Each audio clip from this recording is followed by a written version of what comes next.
Hello and welcome to my easy to understand guide to Bruno Mars's Uptown Funk music video.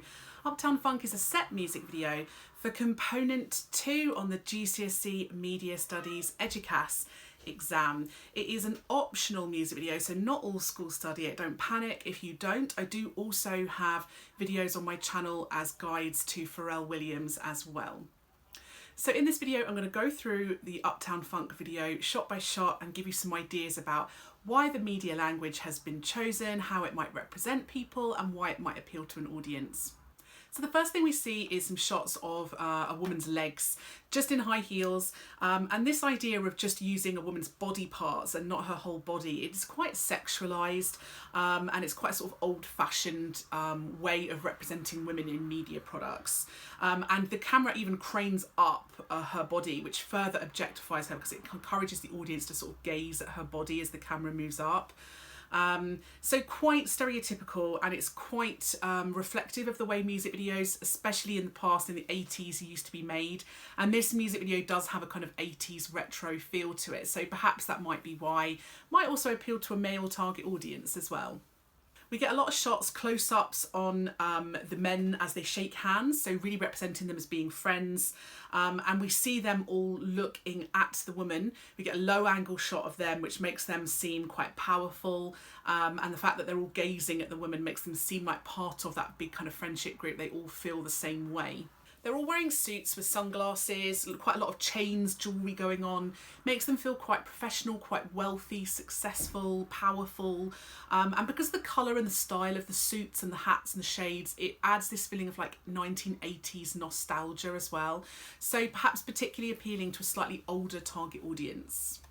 We see a lot of group shots where the men are all moving in unison, which makes them feel like they're all one big friend or kind of gang, friendship group, community. Because they're all moving in the same way, it makes them feel like they all behave and believe in the same thing. Their body language is very confident. You get Bruno Mars and his friends literally kind of strutting across the camera frame, which adds to this feeling that he's kind of quite a confident, cocky person in the music video. The location's kind of quite urban. You get shots of things like pawn shops in the background, which add to this idea that perhaps it's not a particularly wealthy area. You know, this might be to draw in more working class audiences. It might be to create this binary opposition between Bruno Mars and his friends, who are clearly represented as quite wealthy and successful, in contrast to the location, which feels kind of a little bit poorer, a little bit downtrodden. They use a fisheye lens on the camera, which kind of has this ability to make everything look a bit warped. And we get this man crouching towards the camera, looking straight at us. It's like he's speaking to us. It makes him feel very powerful because we're seeing him coming straight towards the camera. But it feels like he's talking straight to us. That makes us as an audience feel more involved and engaged. We see Mark Ronson occasionally in the video, not as much as Bruno Mars and the rest of his friends, but you know, because this is a collaborative song with Mark Ronson as well, it's done a lot between artists to try and widen or broaden their target audiences. You know, collaborating with another artist is a great way of bringing in the other artist's audience as well. We get some more shots of women in the foreground walking past the camera with men in the background kind of looking at them. And the women's heads, again, are not in the frame, which dehumanises them, makes them seem objectified and sexualised. Whereas the men we often see in full-length shots. So men are often given a lot more of an identity in this video than women.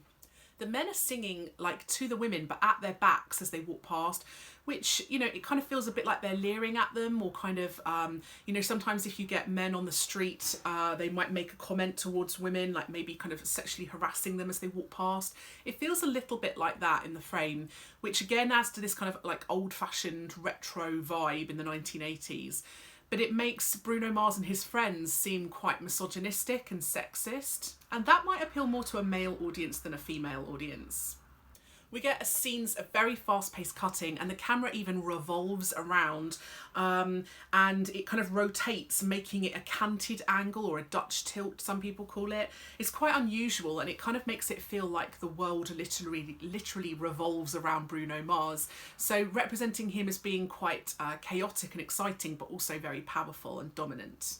We get a very flashy stretch limo of a car here, which is white, again representing them as being very wealthy and successful, quite flashy, which is quite a contrast to the background as well.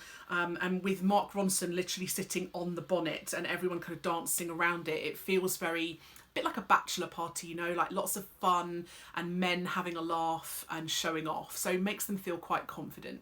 Then we get the shoe shine scenes, try saying that fast.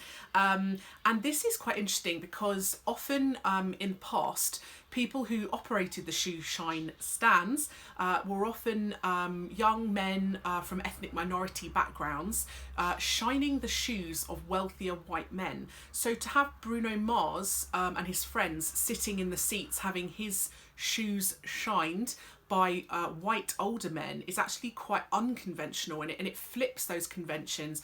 And perhaps it's that idea that Bruno Mars is trying to be represented by his record label as being powerful, important, wealthy, successful, and challenging those kind of racial stereotypes that we're so used to seeing in the media. And then we move on to the hair salon scene. This feels quite fun and light-hearted because you get Bruno Mars and his friends with like curlers in their hair and things under the hair dryers.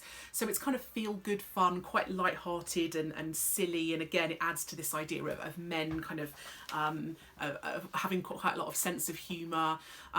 It feels like a salon aimed at black people with black hair because you're seeing lots of posters of black hair in the backgrounds. So again, drawing on like his culture and perhaps celebrating that within the video. We see other images of African American culture as well. So we see the men playing like dominoes on the street, which is a kind of cultural tradition amongst older African American men. So kind of celebrating this culture, but also celebrating like male friendship as well. So it adds to that theme of friendship. Mark Ronson is shown like on his phone, which might suggest that he's less involved, less important, or maybe kind of a bit arrogant, that he doesn't even need to look at the camera, he's ignoring everyone else. It's that idea of like male kind of cocky arrogance, which male audiences might like. Then we get the kind of club scenes where, it's my children screaming, you get the club scenes with lots of low angle shots of them on stage singing, playing instruments, lots of neon lighting, people playing like the saxophone. It feels very retro and feels very cool, and we're seeing lots of shots of them with lots of fans, which makes them feel very popular and successful. Because you're seeing fans around the stage clapping and cheering and waving their arms, it feels like a live performance, which makes the band feel quite cool, and because we're seeing them play instruments, it feels like they're real musicians, so kind of celebrating their talent as well. In the nightclub scene, each of the singers gets their own kind of spotlight moment, so we see each of them playing an instrument or singing or dancing, so it's like they are a friendship group, but they are all also given their own importance as well, so celebrating them equally. So whereas there are fairly typical representations of African American culture in the media, which often involve stereotyping African Americans in terms of things like crime and poverty, whereas this video tends to subvert those stereotypes. Although we're seeing backgrounds of like urban poverty, Bruno Mars and his friends clearly seem quite wealthy and successful and powerful, and there's no elements of crime. It seems to be very friendship related and laid back and chilled out and party and fun loving lifestyle. So subverting perhaps ethnic racial stereotypes that are often in the media. Okay, so that was my easy to understand guide to Bruno Mars's Uptown Funk. Don't forget to hit subscribe to be notified every time I upload a video in case that's relevant for you and your course or qualification. And also you can leave a comment below if there are any videos that you would like that I don't already have.